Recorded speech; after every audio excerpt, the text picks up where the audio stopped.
दो तिहाई अक्सरियत के दावेदार थे आप, आईनी तरमीम की बात कर रहे थे आप, आज के फैसले से आईनी तरमीम से महरूम हो गए। जुडिशल रिफॉर्म, मुमकिना तौर पर चीफ जस्टिस की मुद्दत मुलाजमत में 3 साल का फिक्स टर्म, ये सारे की सारी बातें जो हैं और इरादे हैं ये धरे के धरे रह गए।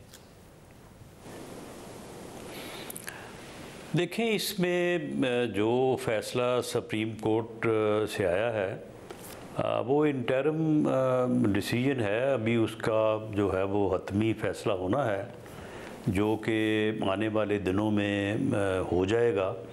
और इसमें कोई शक नहीं है कि ये सीटें जो हैं, जो कानूनी पोजीशन है, जो आपने भी इंट्रो में काफ़ी हद तक जो है वो उसके ऊपर रोशनी डाली है, तो ये सीटें जो है ये सुन्नी इत्तेहाद कौंसिल को तो नहीं मिल सकती। जो इस वक्त मौजूदा आइनी और कानूनी पोजीशन है, इनको खाली भी नहीं रखा जा सकता। ज़्यादा से ज़्यादा जो मेरी एक कानून के तालिब इल्म के तौर पे राय है, सुप्रीम कोर्ट ये कह सकती है कि मुतलका लॉ जो है उसमें कोई फर्दर जो है वो प्रोविज़न जो है वो डाल दी जाए। तो अगर ऐसा सुप्रीम कोर्ट कहती है तो वैसा हो जाएगा। तो मैं नहीं समझता कि ये सीटें जो है ये वापस सुन्नी इत्तेहाद कौंसिल को जाएंगी। ये सीटें जिन लोगों को मिली हैं या जिन पार्टीज़ को मिली हैं, कानून और आइन का तकाजा यही है, ये उनके पास रहेंगी। अच्छा, मगर मसला ये है कि आज जो रिमार्क्स हैं, जैसे अतर मिनल्लाह ने कहा कि जिस जमात की जितनी नुमाइंदगी है इतनी ही उसे मखसूस नशिस्तें मिलेंगी। जिस मंसूर अली शाह ने कहा कि कैसे मुमकिन है कि किसी का मैंडेट किसी और को दे दिया जाए, उसके बाद भी आप ये उम्मीद लगाए बैठे हैं कि एक बड़ा बेंच बनेगा और जो फैसला है स्टेटस को रहेगा।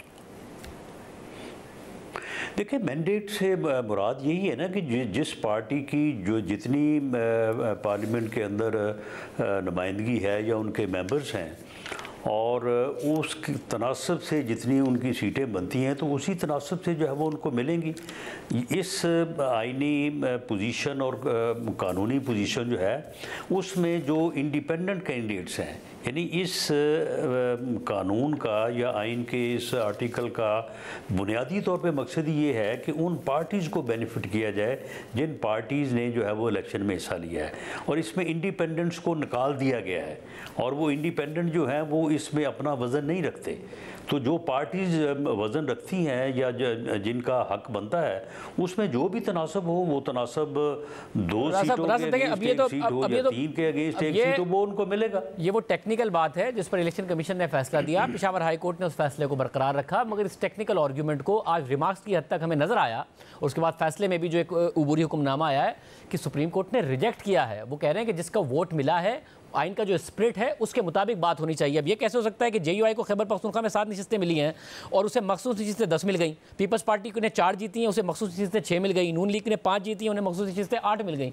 ये कैसे आइन के स्प्रिट के मुताबिक और जमहूरियत के स्प्रिट के मुताबिक हो सकता है? नहीं, भले 5 के मुकाबले में 8 छोड़ के 10 भी मिल सकती है। मामला ये है कि आइन और कानून जो तनासब कहता है कि जितने मेंबर्स जो जितनी पार्टीज़ की जो स्ट्रेंथ होगी उस स्ट्रेंथ से जो स्पेशल सीट्स हैं उनके मुतल्लक जो उनकी रेशो तनासब बनेगा उसके मुताबिक उनको मिलेंगी। वो 8 का हो, 10 का हो या 6 का हो, इससे तो कोई फ़र्क नहीं पड़ता। अच्छा, वोटर का स्प्रिट तो ये नहीं हुआ ना राना साहब, उन्होंने तो वोट दिया और क्योंकि टेक्निकल ग्राउंड्स पर तहरीक इंसाफ को महरूम किया गया, फिर वो सुन्नी इत्तेहाद काउंसिल में गए, उस वजह से जो आपने सीटें ले ली, क्या वोटर का भी यही स्प्रिट था वोट डालते हुए कि आप लोगों को वो सीटें मिल गई?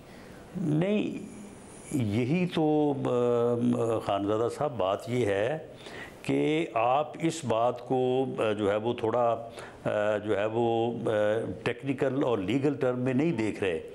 आप कैसे कह सकते हैं कि वोटर्स ने जो है वो PTI को वोट दिया? PTI तो इलेक्शन में थी ही नहीं, वो वोट तो दिया है उन्होंने इंडिपेंडेंट्स को, और इंडिपेंडेंट जो है वो इस दौड़ में शामिल नहीं है ताबकते कि वो किसी जमात में शामिल हो।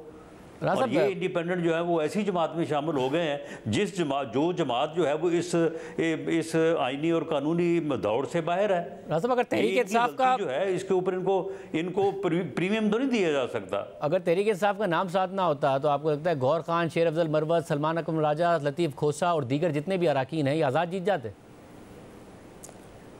नहीं, देखें, ये तो फिर एक सियासी बात है ना।